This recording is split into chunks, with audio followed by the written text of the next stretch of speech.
안녕하세요. 2025학년도 보호자 대상 교육활동 침해행위 예방교육 연수를 맡은 경기도 안양과천 교육지원청 강한나 변호사입니다. 오늘 이 시간에는 교육활동 보호에 관한 이야기를 나눠보려 합니다.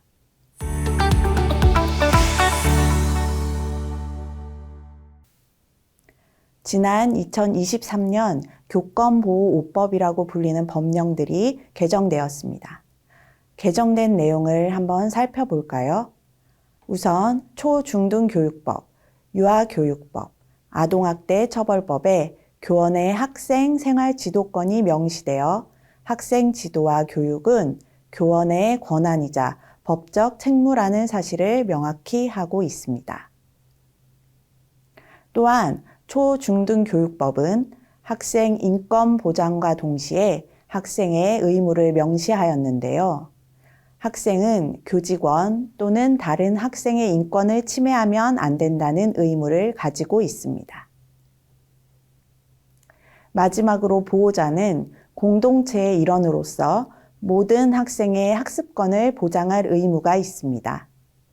교육기본법, 초중등교육법, 유아교육법을 보면 부모 등 보호자에 대하여 교원과 학교의 교육, 지도, 존중 의무를 명시하고 있습니다. 이렇게 개정된 교권 5법을 통해서 교육활동 보호의 궁극적인 목적은 모든 학생의 학습권을 보장하는 것임을 알 수 있습니다.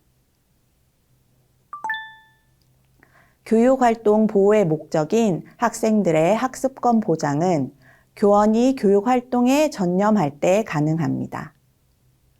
교원의 교육활동이 보호받지 못하면 학생들의 학습권 역시 침해받게 되고 교육 현장에 큰 피해가 발생하게 됩니다.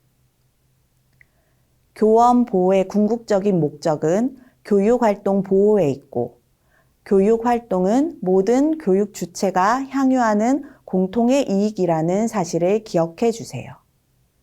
학생과 보호자 모두 교육활동을 보호하는 주체입니다. 교원, 학생, 보호자 모두 교육활동을 보호하는 주체, 교육 공동체입니다. 2025년 경기도교육청은 경기도교육청 교육공동체의 권리와 책임에 관한 조례를 공포했습니다. 조례의 내용을 살펴볼까요? 교육공동체는 교원의 교육활동 보호와 타 학생의 학습권 존중에 대한 권리와 책임이 있음을 명확히 인식해야 합니다.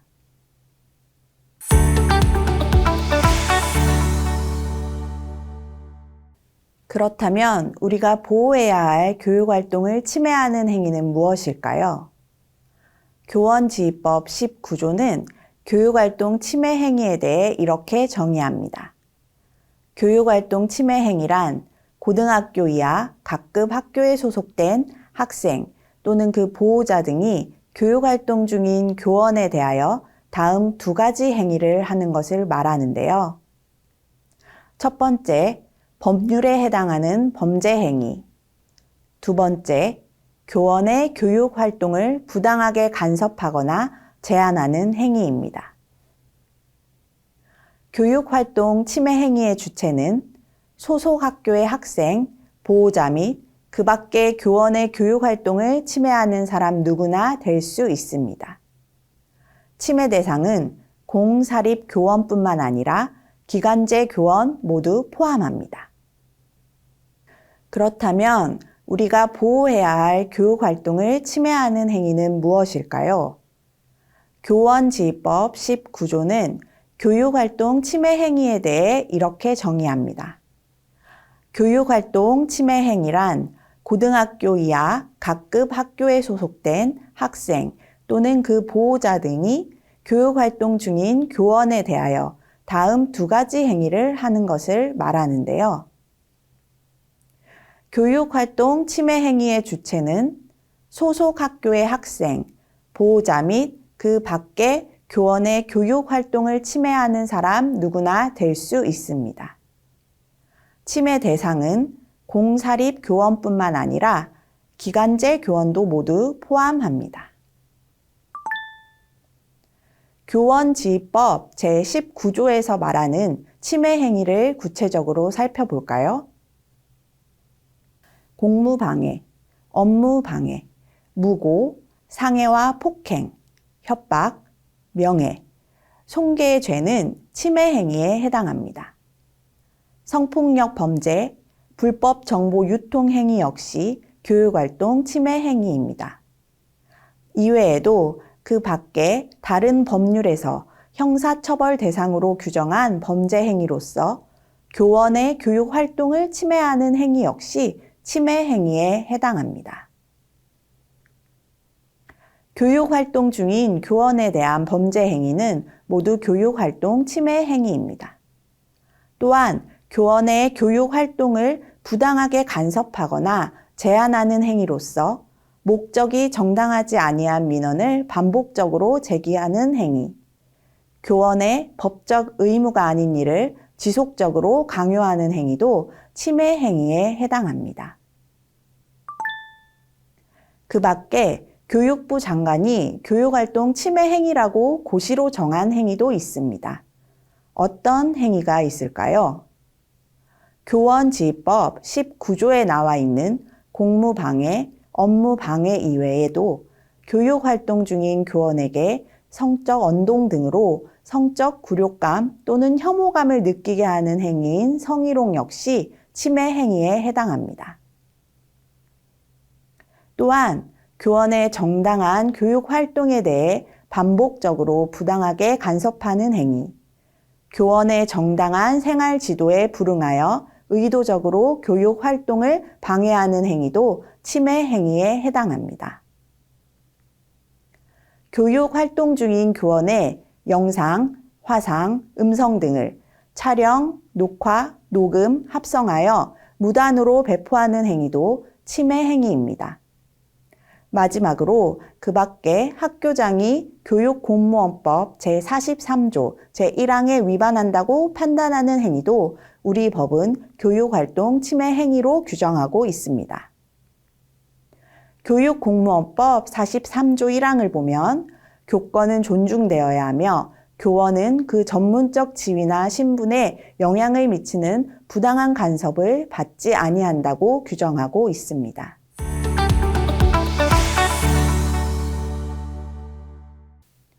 주요한 사례 몇 가지만 알아볼까요? 허위로 밝혀진 사항에 대해 보호자가 교사의 징계를 요구하며 반복적으로 민원을 제기할 경우 무고에 해당하여 침해 행위에 해당할 수 있습니다. 폭행의 경우 때리듯이 손발을 휘두르거나 물건을 던지는 행위는 직접 교사의 신체에 접촉하지 않았더라도 폭행에 해당합니다. 협박죄는 일반적으로 사람으로 하여금 공포심을 일으킬 수 있는 정도의 해악을 고지하는 것을 말합니다.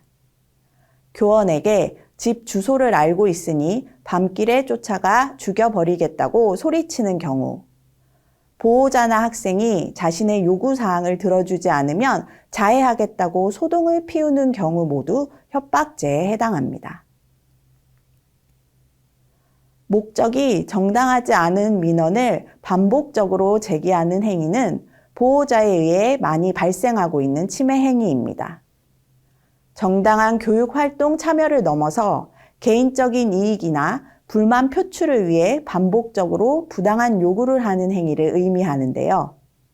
아이의 학교 생활이 궁금하다고 여러 차례 반복적으로 담임 교사에게 퇴근 이후 전화 상담을 요구하는 경우, 학생 지도에 불만을 품고 담임을 교체해달라고 반복적으로 민원을 제기하는 경우, 학교 폭력 심의 결과에 수긍할 수 없다고 반복적으로 전화를 걸어 민원을 제기하는 경우 등이 이에 해당합니다. 침해 행위의 주체가 보호자일 때 많이 발생하는 침해 행위에는 법적 의무가 아닌 일을 지속적으로 강요하는 행위도 있습니다. 법령에 따른 학생 교육, 생활 지도 등의 임무가 아닌 일을 하도록 강요하는 행위를 말하는데요. 자녀의 학교 생활기록부에 원하는 특정 문구를 포함하여 변경, 수정, 작성하도록 반복적으로 강요하는 행위. 자녀의 태만으로 인한 잦은 지각이나 결석을 병결로 처리해 줄 것을 지속적으로 요구하는 행위. 자녀가 학교에서 다쳤으니 등굣길에 매일 집 앞으로 차로 데리러 오라고 요구하는 행위 역시 교육활동 침해 행위에 해당합니다. 보호자에 의한 교육활동 침해 행위에 대하여 나온 판례를 하나 살펴보겠습니다. 학생 지도에 불만을 품고 담임 선생님을 교체해달라고 반복적으로 민원을 제기한 사안에 대하여 대법원은 보호자가 자녀 교육에 관한 의견을 제시할 수 있으나 의견 제시는 교원의 전문성과 교권을 존중하는 방식으로 이루어져야 하며 교원의 정당한 교육 활동에 대하여 반복적으로 부당하게 간섭하는 행위는 허용되지 않는다고 판단하였습니다. 수업 시간에 교사의 지시를 따르지 않고 성적으로 부적절한 말을 반복한 내용의 판례도 하나 살펴보겠습니다. 학생 측에서는 교육 활동을 방해한 사실이 없다며 사회봉사 처분을 취소해달라고 소송을 제기했는데요. 우리 법원은 피해 교사가 그만두라고 여러 번 지시하였음에도 행위를 멈추지 않은 것은 교사의 권위를 부정한 태도로 판단하며 공개된 장소에서 성기와 관련된 행위를 적나라하게 입에 담는 것은 극히 무례한 행위이고 여성인 피해 교사에게는 성적 수치심까지 일으킬 수 있다고 판단하며 학생 측의 주장을 받아들이지 않았습니다. 2024년 3월 이후로 학교에서 열리던 교권보호위원회가 교육지원청으로 이관되었습니다. 교육활동 침해 행위에 대한 심의가 지역교권보호위원회에서 이루어지는데요. 교육활동 침해 행위에 대한 조치에는 어떤 것이 있을까요? 침해 행위를 한 학생의 경우 학교에서의 봉사부터 퇴학 처분까지 그 행위에 적정한 조치가 내려집니다. 교육활동 침해 행위를 한 보호자에 대한 조치도 신설되었습니다. 서면 사과 및 재발 방지 서약, 특별 교육 이수 또는 심리치료 조치가 보호자에게 내려질 수 있습니다. 특별 교육 또는 심리치료에 참여하지 않으면 300만 원 이하의 과태료가 부과될 수 있습니다. 또한 교육활동 침해 행위가 형사처벌 규정에 해당한다고 판단 시 교육감이 수사기관에 고발할 수 있습니다.